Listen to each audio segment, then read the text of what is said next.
Bonsoir Nicolas Dupont-Aignan. Bonsoir monsieur. Vous êtes président de Debout la République, député de l'Essonne. On vient de le voir, ces paradis fiscaux sont dans l'actualité. Vous rentrez de Londres où vous êtes allé parler de lutte contre l'exil et contre la fraude fiscale. Un sujet d'actualité entre ces révélations du Monde, avec l'affaire Cahuzac également. Sujet sur lequel vous êtes en train de rédiger un rapport parlementaire en compagnie d'un député communiste, Alain Bocquet. Quelles idées rapportez-vous ce soir de votre déplacement au Royaume-Uni? Écoutez, ça fait 6 mois qu'on enquête. Nous avons reçu à peu près une centaine de personnes, experts, juristes, ONG, banquiers. Qu'est-ce que j'ai constaté avec effroi? C'est qu'en fait la France ne s'est pas donné les moyens ni la volonté de vraiment lutter contre l'exil et contre les paradis, et que d'autres pays, contrairement à ce qu'on croit, le font beaucoup mieux que nous. On va y revenir à ce que font les autres pays. De quels moyens dispose aujourd'hui la France pour lutter contre cette fraude et contre cet exil fiscal? La France ne s'est pas donné des moyens suffisants. Je prends des exemples très concrets. Aux États-Unis, une nouvelle loi oblige les établissements bancaires qui exercent aux États-Unis à communiquer toutes les listes de citoyens américains qui détiennent des comptes à l'étranger, automatiquement.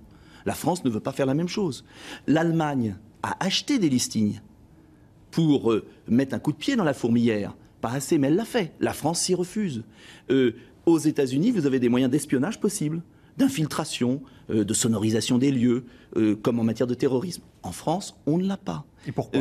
Parce qu'en vérité, pour la volonté, pour arriver à la volonté politique, mais il ne faut pas s'étonner, puisqu'en vérité, vous avez des milliers de comptes qui comprennent notamment des personnalités, de la politique, du spectacle, journalistes, des entrepreneurs connus.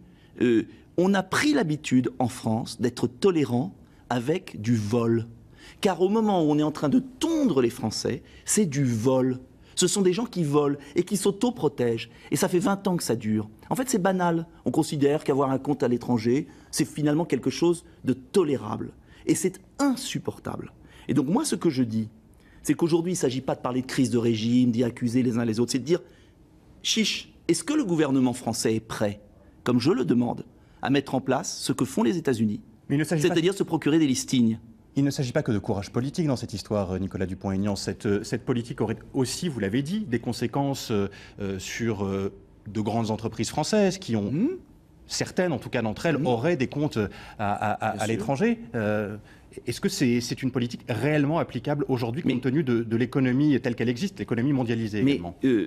Aux États-Unis, ils sont mondialisés. J'ai été en Angleterre, ils sont mondialisés. Ils ont mis des moyens considérables.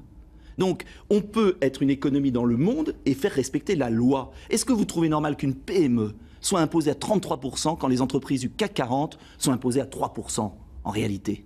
Est-ce que vous trouvez normal... Ça n'a rien à voir avec l'exil. Si, parce qu'en fait, il y a des montages frauduleux à travers des paradis fiscaux. En fait, ils transfèrent les bénéfices dans des filiales où il n'y a pas d'impôt sur les sociétés. Donc, si vous voulez, tout le système français est fait pour qu'une minorité se protège de l'impôt, que cette minorité vote et accable les Français. Vous savez, la Révolution française, elle est née de quoi? De cette allergie fiscale, la nuit du 4 août.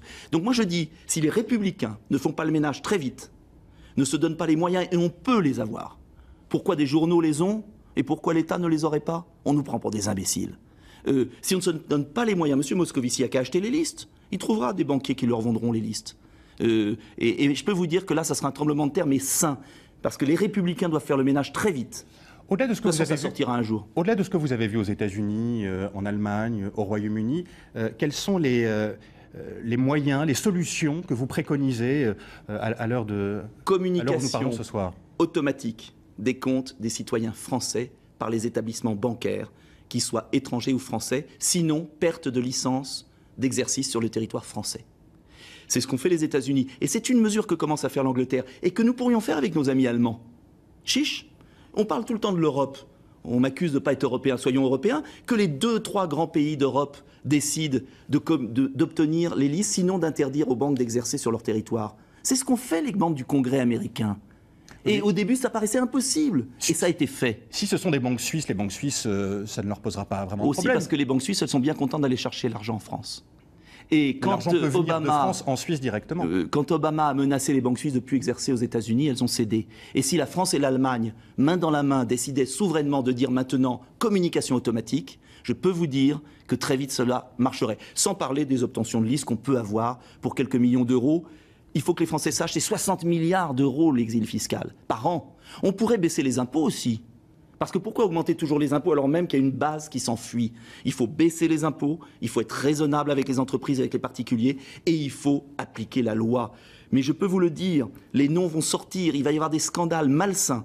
Il vaut mieux que les Français puissent régulariser leur situation et qu'il y ait la transparence. Au-delà des moyens, au-delà de ces propositions que vous formulez, Nicolas Dupont-Aignan, est-ce que les moyens actuellement judiciaires dont dispose la justice française sont suffisants dans ce dossier? Non.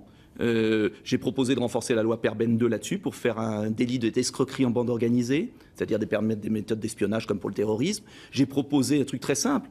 Les procureurs aujourd'hui en France ne peuvent pas ouvrir une instruction pour fraude fiscale. Il n'y a que le ministre du Budget. Alors quand le ministre du Budget a un compte en Suisse, c'est gênant.